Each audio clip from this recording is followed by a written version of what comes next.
Bismillahirrahmanirrahim. Assalamualaikum warahmatullahi wabarakatuh. Alhamdulillah. Alhamdulillahirabbil alamin wassalatu wassalamu asrofil anbiya wal mursalin Sayyidina Muhammadin wa ala alihi wa sahbihi ajma'in. Rabbi israh li sadri wa yassir li amri wahlul 'uqdatam min lisani yafqahu qawli. Halo teman-teman sekalian, sahabat yang mulia. Apa kabar? Alhamdulillah. Kita berjumpa lagi di dunia maya dalam keadaan sehat walafiat. Dan oleh karena itu jangan pernah lupa untuk bersyukur kepada Allah Subhanahu wa taala atas segala limpahan karunia yang diberikan kepada kita yang begitu banyak dan mustahil kita bisa menghitungnya. Di antaranya adalah karunia kesehatan, karunia kesempatan, karunia umur panjang yang barokah, dan tentu karena yang paling agung adalah karunia iman dan Islam. Karena dengan keduanya itulah kita akan selamat fid dunya wal akhirah. Shalawat serta salam semoga senantiasa tercurahkan kepada uswatun hasanah kita baginda Rasulullah Muhammad sallallahu alaihi wasallam beserta keluarganya, para sahabatnya, dan semua pengikutnya, termasuk kita yang mengharapkan syafaat beliau kelak di yaumil qiyamah.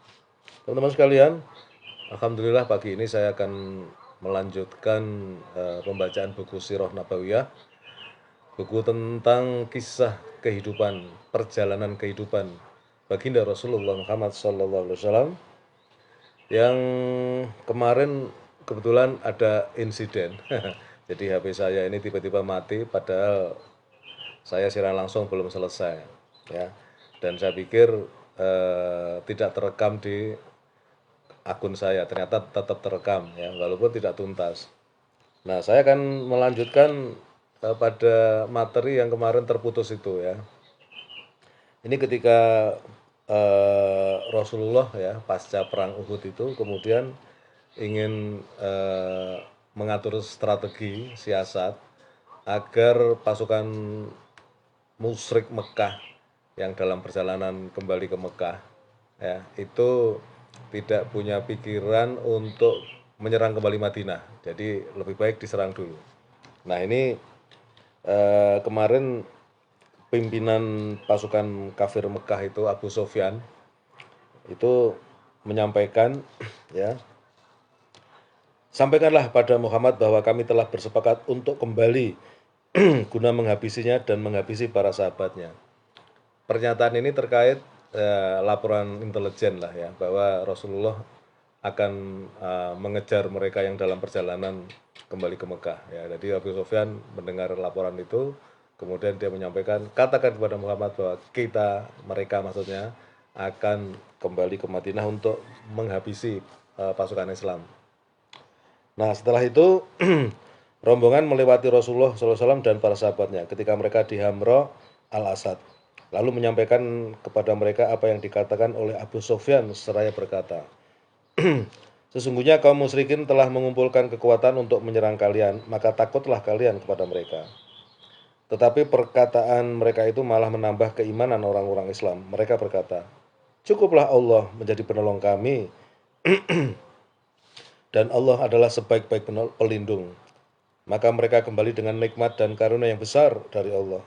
Mereka tidak mendapat bencana apa-apa, mereka mengikuti keridhaan Allah, dan Allah mempunyai karunia yang besar. Ini terekam dalam firman Allah, surat Ali Imran ayat 173-174.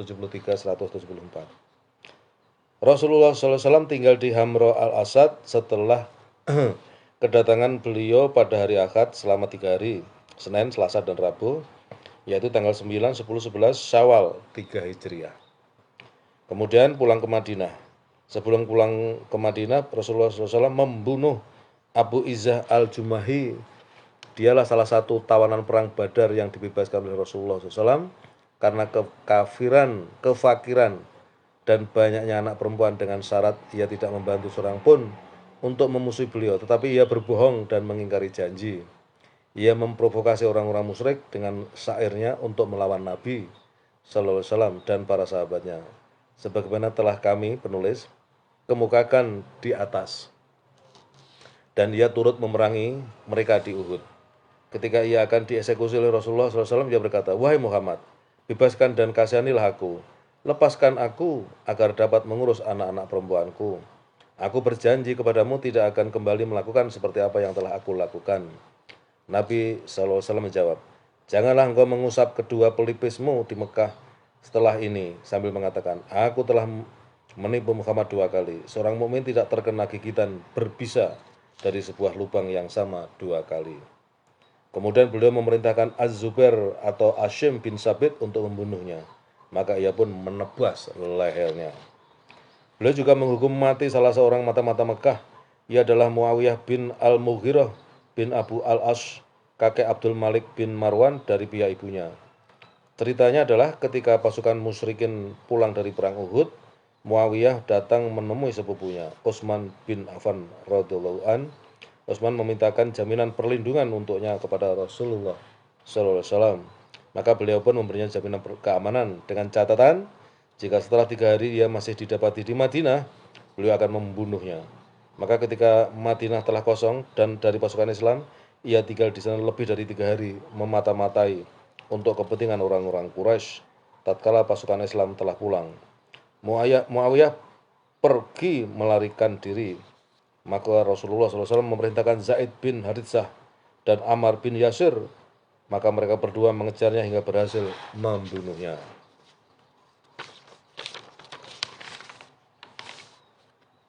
Tidak diragukan lagi bahwa perang Hamra al-Asad bukan perang tersendiri, yang merupakan bagian dari kelanjutan dari perang Uhud serta salah satu babak dari babak-babaknya. Itulah cerita tentang perang Uhud dengan seluruh tahapan dan perinciannya. Para peneliti telah lama membahas seputar akhir perang ini, apakah kekalahan atau tidak. Tetapi tidak diragukan bahwa keunggulan secara militer pada babak kedua peperangan berada di pihak musyrikin. Mereka pada saat itu menguasai medan pertempuran, sementara kerugian jiwa dan nyawa lebih banyak dan lebih besar pada pihak Islam. Bahkan segolongan prajurit mukmin jelas-jelas lalai, dan kemudian peperangan berjalan untuk keuntungan pasukan Mekah. Tetapi demikian, ada hal-hal yang mencegah kita untuk menyatakan kemenangan dan kejayaan hanya karena hal-hal tadi.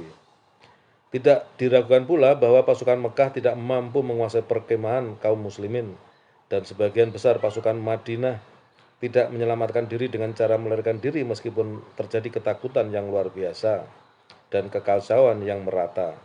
Bahkan mereka melakukan perlawanan dengan gagah berani hingga akhirnya berkumpul di sekitar pusat komando. Hingga akhirnya keadaan tidak berbalik total, hingga berakibat mereka dikejar-kejar pasukan Makkah. Tidak satupun dari pasukan Madinah yang jatuh dalam tawanan pasukan kafir. Sementara pasukan kafir itu tidak memperoleh sedikit pun harta rampasan dari pasukan Islam. Mereka juga tidak mampu melangkah ke babak ketiga peperangan, padahal pasukan Islam masih berada di perkemahan mereka. Mereka juga tidak tinggal di medan pertempuran 1, 2, atau 3 hari sebagaimana kebiasaan para pemenang pada waktu itu. Bahkan bersegera mundur dan meninggalkan medan pertempuran sebelum ditinggalkan pasukan Islam.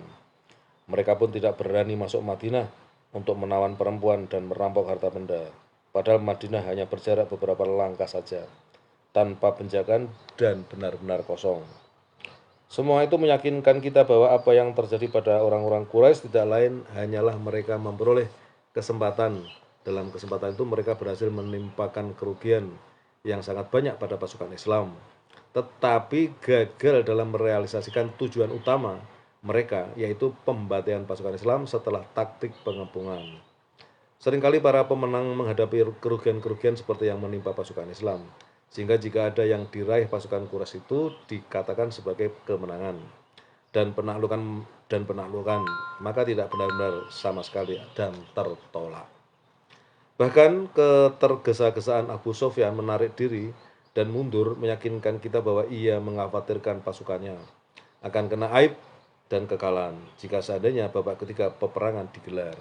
Ditambah lagi ketika itu kita melihat sikap Abu Sufyan terhadap perang Hamra al-Asa ketika kita semakin yakin lagi akan hal tersebut. Jika demikian, maka perang ini bukanlah perang yang tuntas, karena setiap kelompok mengambil bagiannya berupa keuntungan dan kerugian. Lalu masing-masing dari kedua kelompok itu pulang bukan dengan cara melarikan diri dari medan peperangan dan meninggalkan posisinya untuk dikuasai musuh.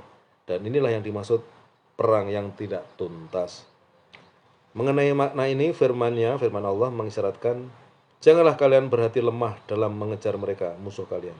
Jika kalian menderita kesakitan, maka mereka pun menderita kesakitan pula, sebagaimana kalian menderitanya. Sedangkan kalian mengharap dari Allah apa yang tidak mereka harapkan. Surat An-Nisa ayat 104. Allah yang menyerupakan salah satu pasukan dengan pasukan yang lain dalam hal saling menimpakan rasa sakit. Ini menunjukkan bahwa kedua pasukan seimbang dan keduanya pulang bukan sebagai pemenang. Nah, itu kira-kira teman-teman akhir dari perang Uhud, kisah perang Uhud ya. Ini nanti tinggal bagian akhir dari sebagai closing ya, tetapi karena agak panjang ya saya putus sampai di sini dulu ya. Jadi nanti berikutnya adalah closing dari bab tentang perang Uhud. Setelah itu akan memasuki bab baru ya, yang berbeda lagi.